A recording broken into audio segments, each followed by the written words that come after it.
मराठा समाजासाठी लढणारा संघर्ष योद्धा म्हणून ओळखले जाणारे मनोज जरांगे पाटील यांची आज नाशिकमध्ये शांतता रॅली संपन्न झाली। या रॅलीमध्ये लाखोच्या संख्येने मराठा बांधव एकवटले होते आणि विविध लोकप्रतिनिधींनी मनोज जरांगे पाटील यांच्यावरती घोर असे गंभीर आरोप केले। मात्र या सर्व आरोपांना धुटकारत आज मराठा समाज मोठ्या संख्येने नाशिकमध्ये लोक म्हणायचे मराठा समाज एक येत नाही पश्चिम महाराष्ट्रातला, तुम्ही तर मराठवाड्यापेक्षाही ताकदीने एकत्र आलात।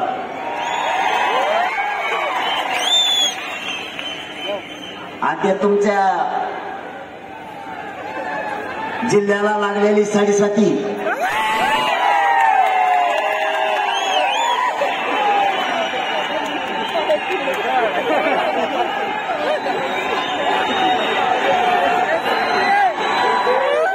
हे सगळ्या दुनियाचं दलिंदर ते म्हणतंय मनोज जरांगेला म्हणा फक्त 8 सीटा निवडून आणून दाखवा। तो या जिल्ह्यातली कबळ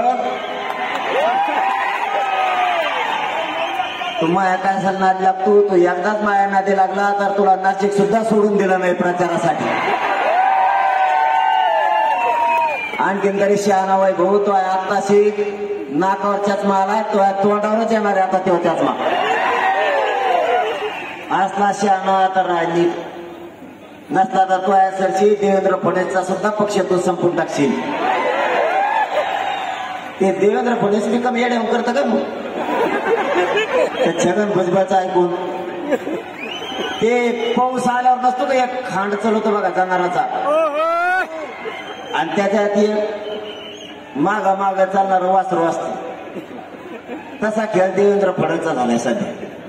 गळेल वासरू असल्यासारखं त्यांनी छगन भुजबळच्या मागा चालत आहे।